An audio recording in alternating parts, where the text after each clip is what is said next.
Convido a todos que estão com suas Bíblias em mãos a abrirem no Evangelho de Mateus, capítulo 22.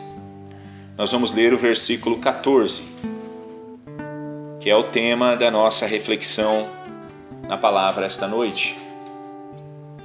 Mateus 22, 14 diz assim: porque muitos são chamados, mas poucos escolhidos. Vou fazer mais uma oração pedindo a revelação da palavra ao Senhor.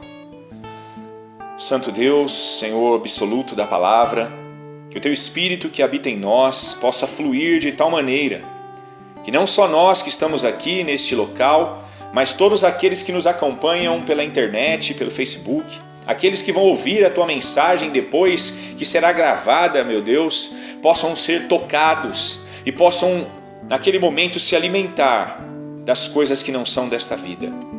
Porque a Tua palavra transcende este mundo, Senhor. Então nos alimenta com a Tua santa palavra. É o que nós te pedimos e te agradecemos no nome do Senhor Jesus. Amém. Amém. Bom, esta passagem é muito famosa, né? Acho que todos já ouviram pelo menos uma dezena de vezes. Porque muitos são chamados, mas poucos escolhidos. Ela foi pronunciada pelo Senhor logo após a parábola das bodas, né?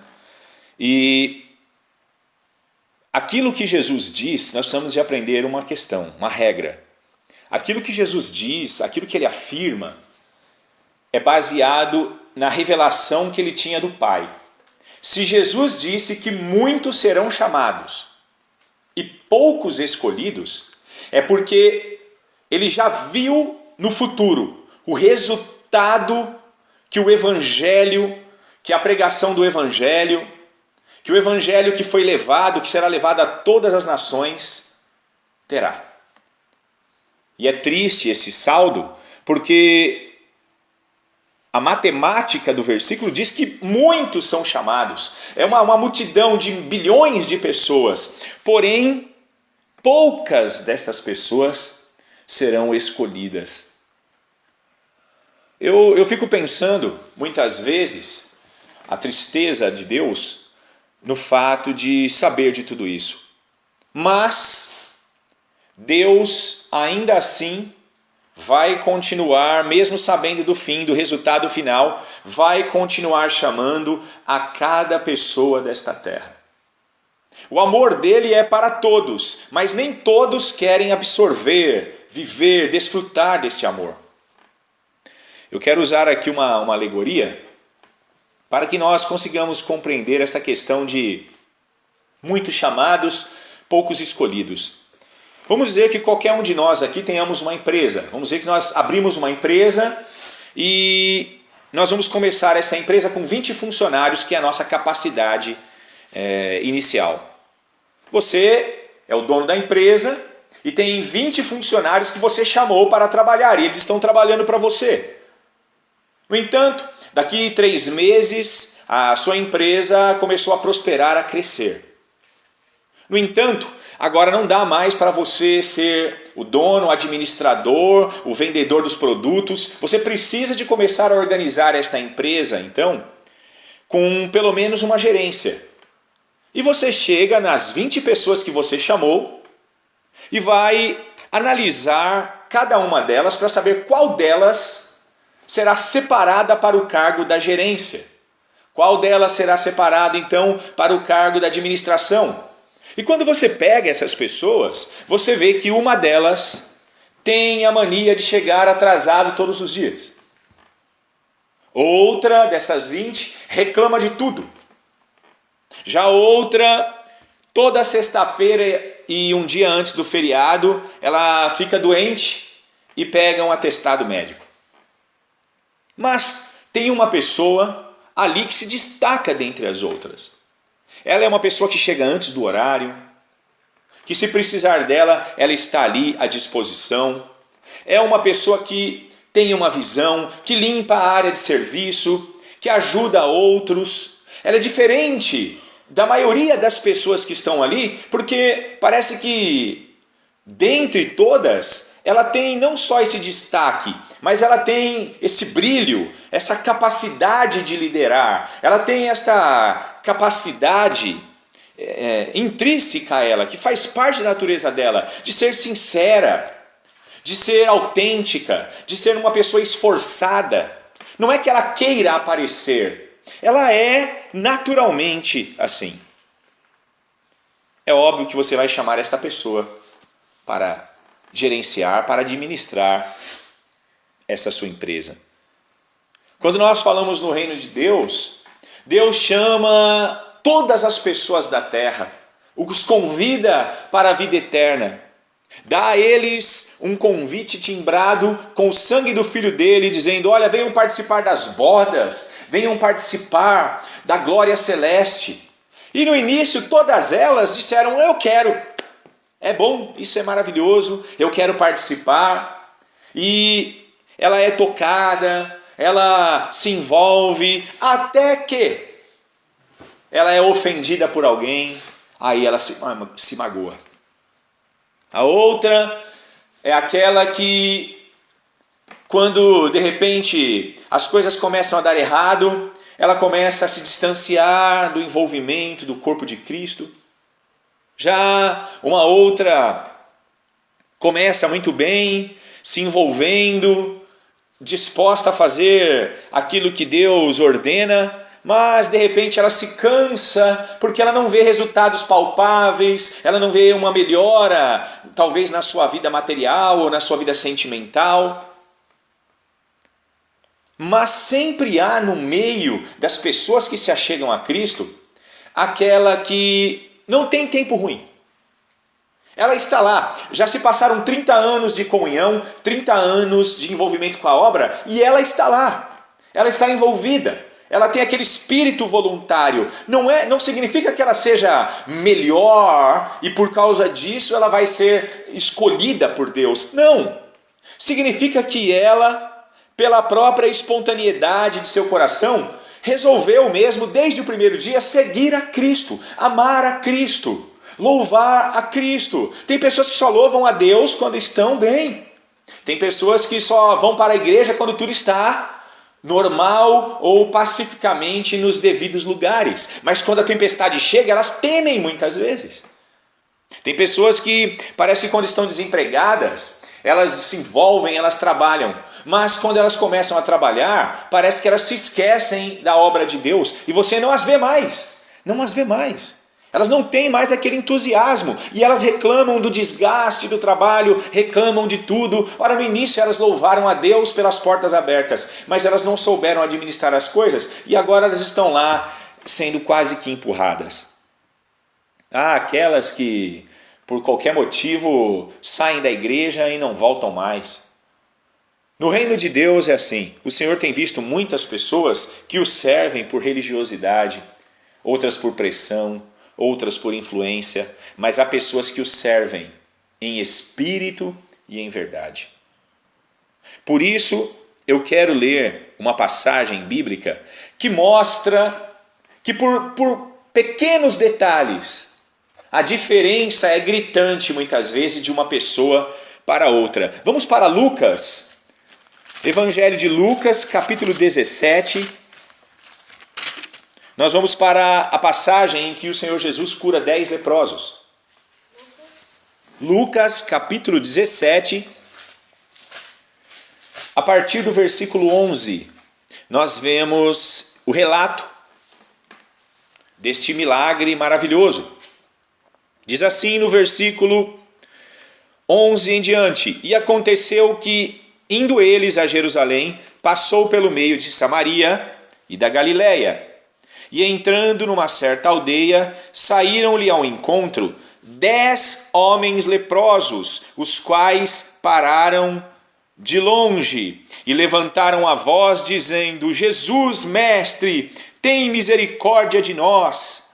E ele, vendo-os, disse-lhes: Ide e mostrai-vos aos sacerdotes. E aconteceu que, indo eles, ficaram limpos. Até aqui por enquanto. Veja que muitas coisas em comum eles têm no início do ocorrido, do acontecimento. Qual é a primeira coisa em comum que nós encontramos nos 10 leprosos, dos quais os 10 eram iguais? Todos estavam vivendo na mesma miséria. Todos eles tinham lepra. Ter lepra naquela época era algo muito pior do que hoje. Não só por causa do tratamento, da evolução que houve na ciência e tudo mais, mas por causa do conceito, da forma que as pessoas tratavam os leprosos naquela época. Havia um artigo de lei dentro do conceito ali de Israel, em que quando um leproso notasse que alguém da cidade ou de qualquer lugar estivesse se aproximando no caminho onde ele estava, o leproso deveria gritar diante das pessoas: aqui há alguém imundo, imundo, imundo. Imagine você, na condição de um leproso, ter que gritar que você é imundo para que as pessoas não passem perto de você. Há também a miséria da questão de que eles eram separados totalmente de suas famílias e deveriam viver numa cidade como se fosse um leprosário. Suas doenças eram graves, eram sérias. Então, nós vemos que no início aqui da situação, 10 leprosos, 10 miseráveis se colocaram diante do caminho onde Jesus vinha. Note também aí no versículo 12, que diz: os quais pararam de longe. Os 10 estavam longe de Jesus.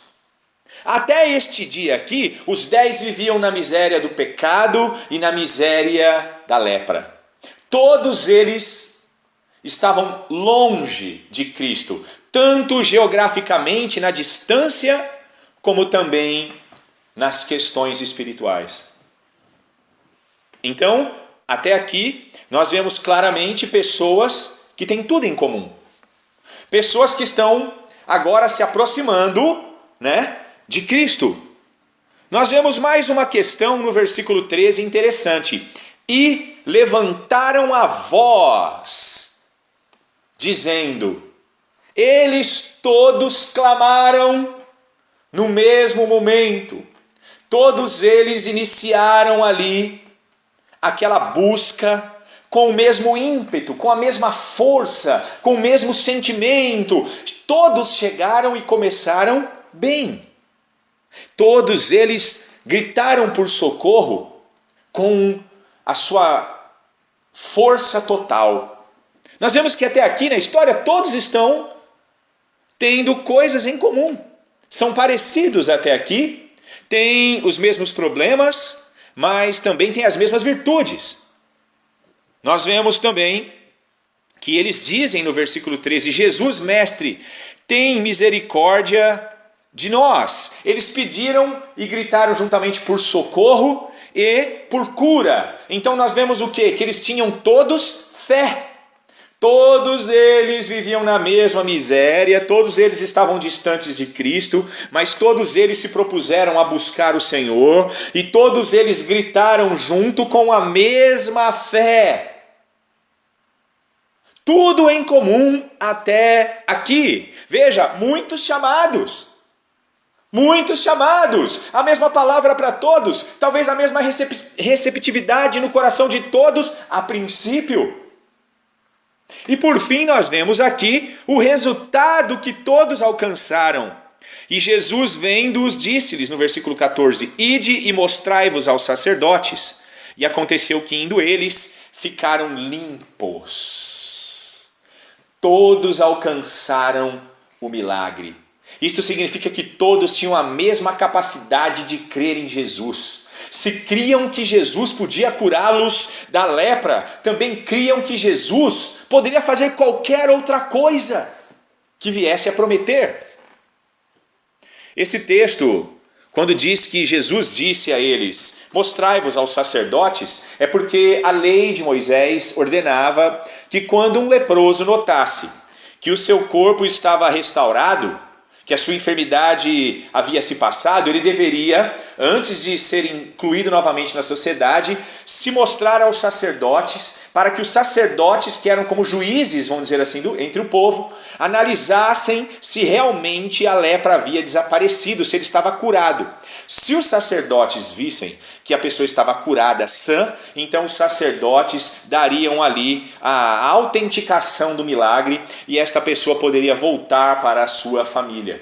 Quando eles saíram da presença de Jesus, eles estavam leprosos ainda, mas todos saíram com a mesma fé. De repente, um olhou para o outro e aquela alegria generalizada tomou conta deles. Os 10 homens foram curados de lepra.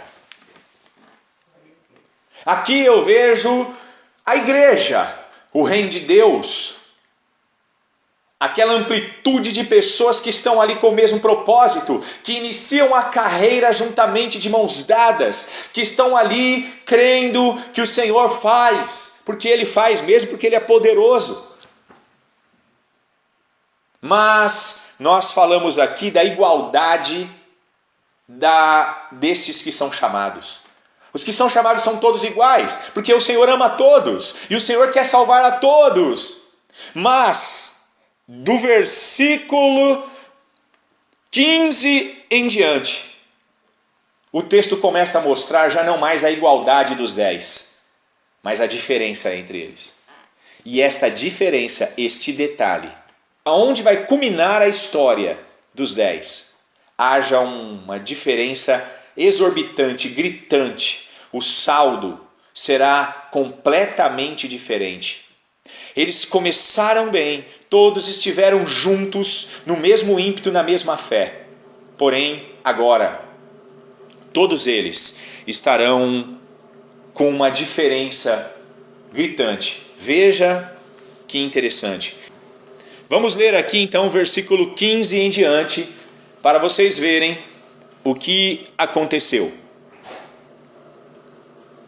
E um deles, vendo que estava são, voltou glorificando a Deus em alta voz, e caiu aos seus pés como um rosto em terra. E um deles, vendo que estava são, voltou glorificando a Deus em alta voz, e caiu aos seus pés com o rosto em terra, dando-lhe graças. E este era samaritano.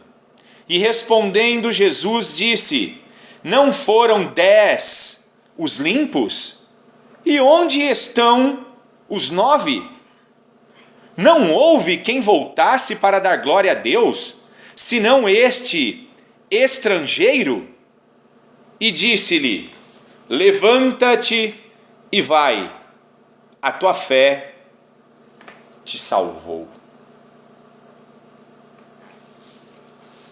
O detalhe que nós vemos aqui na diferença é que um deles somente voltou glorificando a Deus em alta voz e caiu aos pés do Senhor. É algo que fica claro, como eu contei aquela hora a história sobre os trabalhadores da empresa, que há pessoas que se destacam, mas não pela força, pela espontaneidade. E essa espontaneidade está ligada, atrelada ao amor pelo Mestre. Quando a Bíblia diz que muitos são chamados e poucos escolhidos, está falando disso aqui. Muitas pessoas vão para a igreja, vão alcançar curas, serão abençoadas no casamento, serão abençoadas na sua vida sentimental, material, até na sua vida espiritual, mas os anos vão se passando e elas vão mostrando que o interesse inicial era estritamente egoísta. Eles vão enxergar em Jesus um meio para obterem a vitória para suas vidas. Eles não vão conseguir ver que Jesus é a plena vitória, que Jesus é a única esperança, que Jesus é o caminho, a verdade e a vida. Eu vou dizer, meus amados, todas as pessoas que se chegam a Jesus arrependidas e pedem perdão de seus pecados, todas elas são recebidas, todas igualmente. Porém, muitas destas pessoas, elas não vão para pedir perdão pensando na reconciliação com Deus, pensando que este perdão vai agradar a Deus.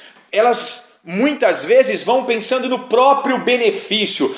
Eu vou ser perdoada, eu vou ser curada, eu vou ser restaurada. Elas nunca conseguem perder aquela visão da desgraça da própria vida delas, como pecadoras.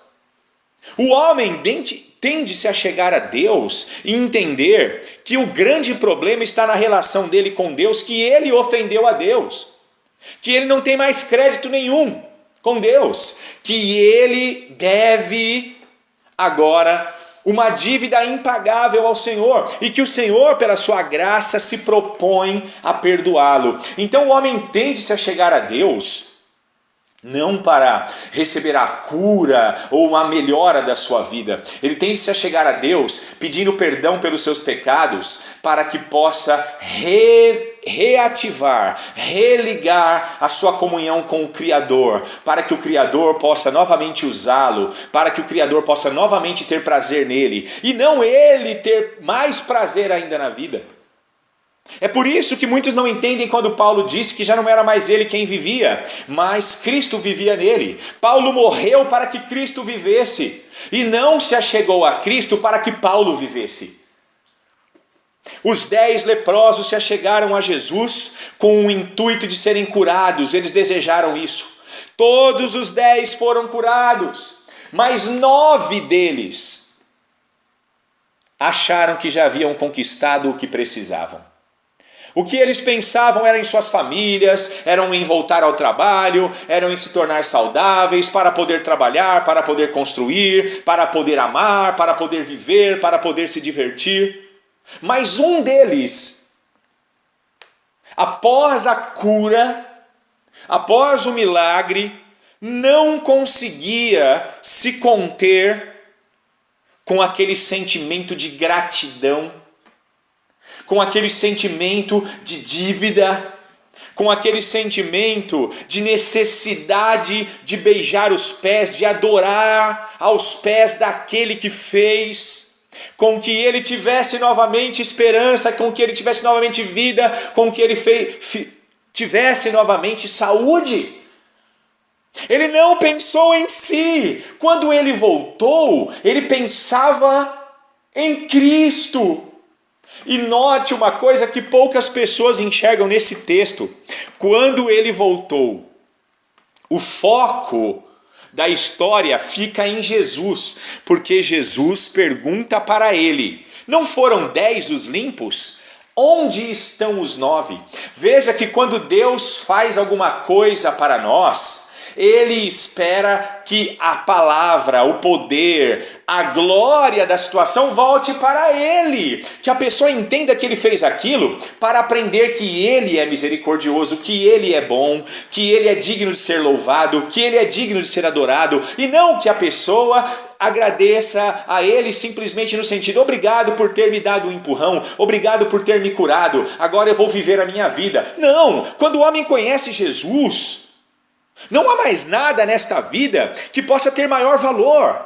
Então ele deve ter um coração grato desde o dia do seu encontro até o dia em que ele partir desta vida. É triste como muitas pessoas têm sido chamadas. Muitas pessoas estão sentadas hoje num banco de uma cadeira. Muitas pessoas receberam um missionário na porta, dentro de suas casas, fizeram um culto ali no lar. Muitas pessoas nos caminhos receberam ouvir uma palavra de um evangelista. Mas a maioria destas pessoas, elas não conseguem pensar em Deus como aquele que as criou para a glória dele. Elas pensam em Deus como um ser à parte e que pode beneficiá-las. E isto é um perigo enorme, meus amados. É um perigo enorme, porque isso faz com que Deus olhe para nós e não entenda essa nossa reação, não no sentido de não entender como a compreensão do intelecto, mas de não entender como o homem pode ser tão ingrato, tão egoísta, sendo que o próprio Deus tocou nele, que o próprio Deus o criou para a glória dele, e este homem não dá a Deus a devida glória. Veja aqui que no versículo 15, este homem voltou até Jesus. 9 não voltaram mais. Para eles foi suficiente um toque, mas para este era necessário o próprio Cristo. Um toque é algo bom, mas Cristo é infinitamente melhor. A outra diferença que eu vejo é que ele voltou para dar glória a Cristo. Ele voltou para dar glória a Deus. Dar glória a Deus não é cantar uma música numa banda evangélica. Dar glória a Deus não é quando você está na igreja e a pessoa, aleluia, e você, aleluia, glória a Deus. Ou então o pastor, seja lá quem for, diz assim, dá um glória a Deus aí, meu irmão. Ou bate palma, ou isso e aquilo. Não, dar glórias a Deus é a partir do momento que você encontrou com Jesus. É você mostrar que agora você é uma nova criatura. E as pessoas vão notar em você um brilho, uma diferença. Alguém que realmente encontrou em Deus o verdadeiro significado do existir. Eu existo para a glória de Deus, então tudo que eu faço é para Deus, para louvá-lo e glorificá-lo. Estas pessoas, quando cantam, podem cantar desafinado, podem até ser mudas. Deus é louvado nos mais altos céus. Porque eu conheço muita gente que tem voz bonita, que canta muito bem, que toca muito bem, mas nunca louvaram a Deus. Quando eles dão as costas do palco onde eles cantam, quando eles dão as costas do púlpito, quando eles estão no mundo, eles não glorificam a Deus, eles maculam a Deus com seus testemunhos. Aí mesmo no Facebook, eu já vi muitos cristãos que dão mau exemplo, que usam roupas indecentes, que colocam fotos indecentes. Há pessoas que veem pessoas ali com uma atitude indecente, e aí está lá o cristão dizendo assim, oh, que bom, que legal, eu curti muito bem isso. Isto não é agradar a Deus. Isto é ser conivente com o mundo. Nós não glorificamos a Deus desta forma, meus amados.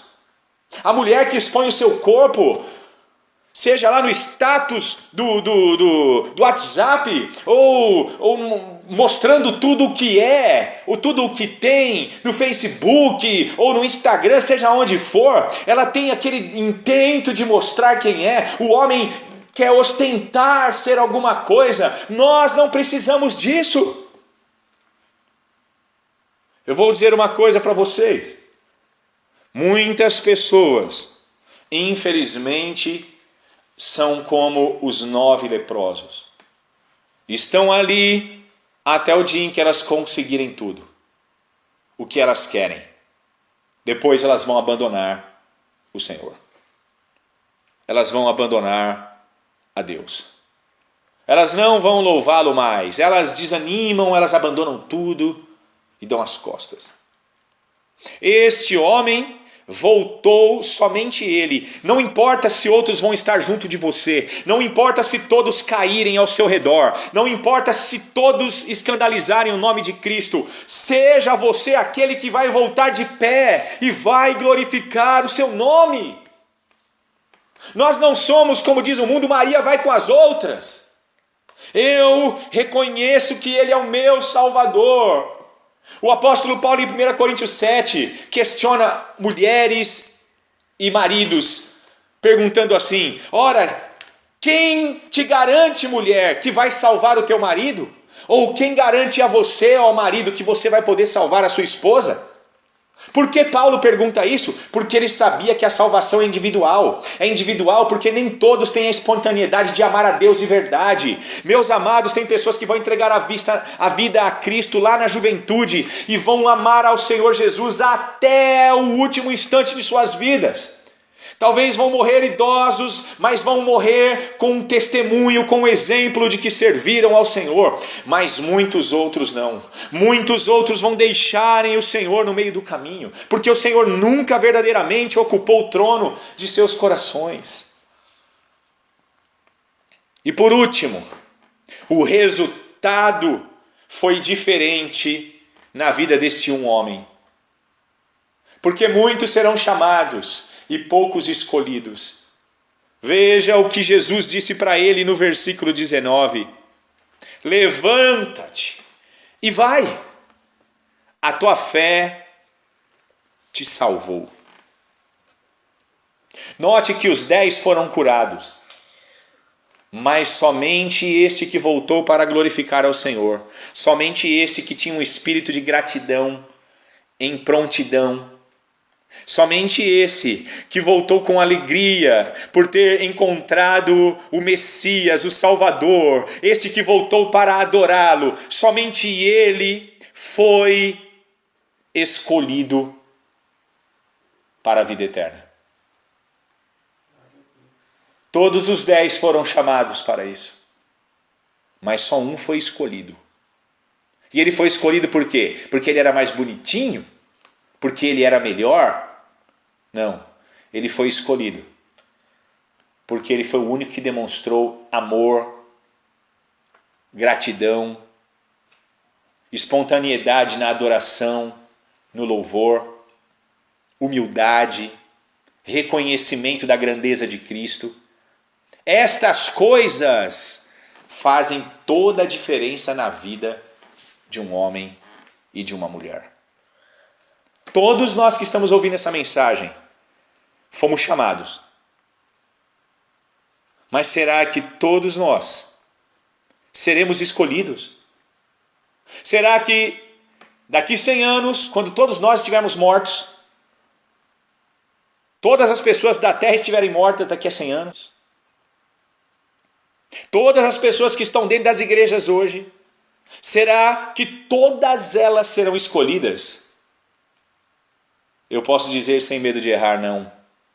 Não, porque Jesus já enxergou o futuro e chorou quando ele viu aquele saldo negativo. Muitos foram chamados, mas poucos foram escolhidos. Eu não sei se você gosta muito de multidões, de oba-oba. Se é como eu já usei a expressão aqui hoje, Maria vai com as outras.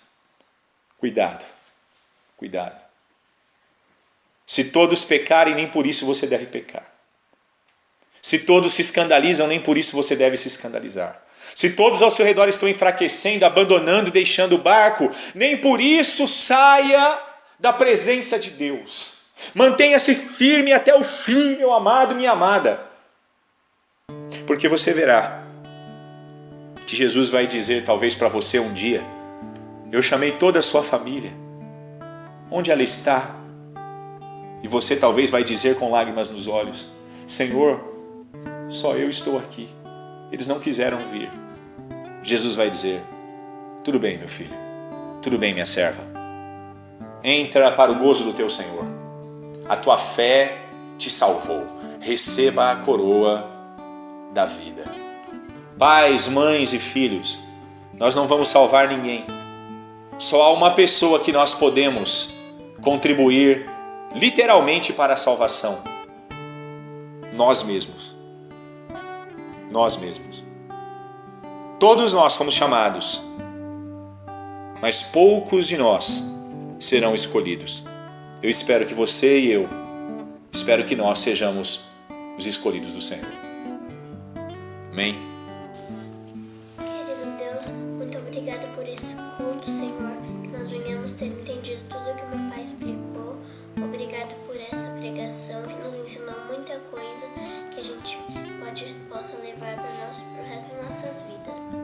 Cuide da gente essa noite, nos abençoe, abençoe todos que estão ouvindo essa pregação.